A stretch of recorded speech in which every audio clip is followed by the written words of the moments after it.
What Happens at Night by Thomas Alexander. The Harvest of Hollows. Tonight's first contestant is a grade A parasite named Richie.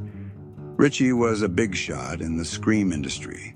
He bought up sites of real tragedies and turned them into extreme experiences. He figured the dead were too tired to complain about the noise.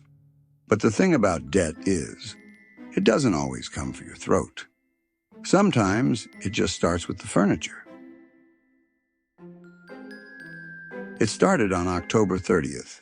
Richie was in his office yelling into a speakerphone at his lead contractor. "I don't care if the floorboards are damp, Miller, dry 'em out or paint 'em over. We open in 6 hours and I'm not losing 20 grand in pre-sales because the place smells like a basement." "It's not just the smell, Richie," Miller's voice crackled back. "The props, the scarecrows we put in the VIP lot. They're heavy. We tried to move one this morning and it took 4 guys, and Richie..."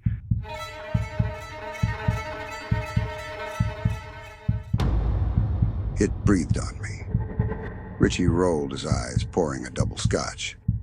"It's a pneumatic pump, you idiot. It's supposed to hiss. Get back to work." Richie stayed late that night. Around 2 a.m., he went to his car, a pristine silver Porsche.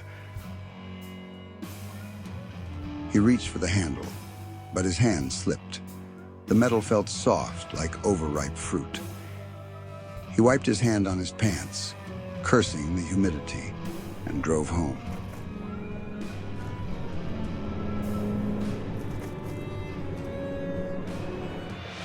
The next morning, Halloween, Richie woke up and couldn't find his shoes.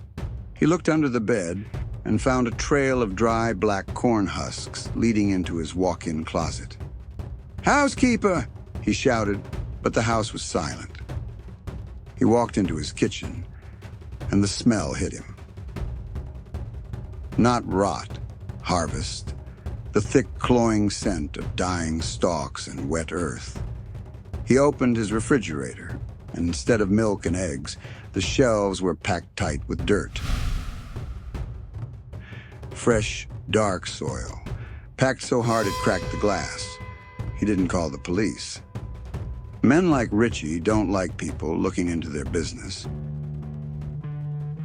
He drove back to the asylum, his hands shaking on the wheel. Every time he looked in the rearview mirror, he saw a tall, raggedy shape in the back seat.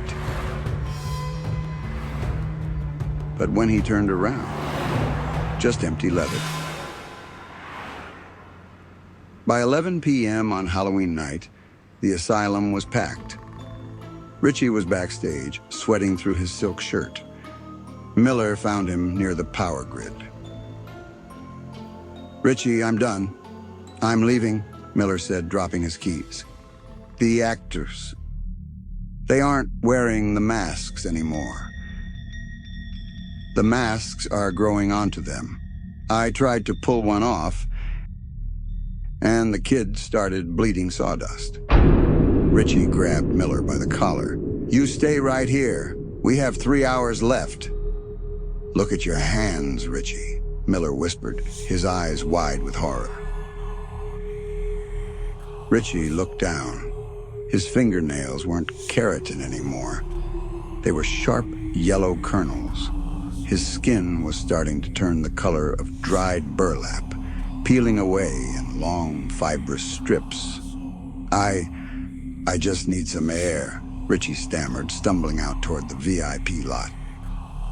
He found the scarecrow exactly where Miller said. Richie marched up to it, desperate to prove he wasn't losing his mind. "Who's in there?" Richie choked out. "Show your face." He grabbed the burlap hood, but there was no mask to pull off. It was his own face, stitched into the fabric, staring back at him with empty, straw-filled sockets. Richie spent those hours rooted to the asphalt, watching his legs turn into gnarled vines, feeling the crows start to circle. The transition wasn't fast. It took until the sun started to peek over the horizon. I didn't do a thing. I just leaned against the fender, watched the sunrise, and finished my coffee. Richie wanted to own the atmosphere? Well, I'd say he's finally part of the scenery.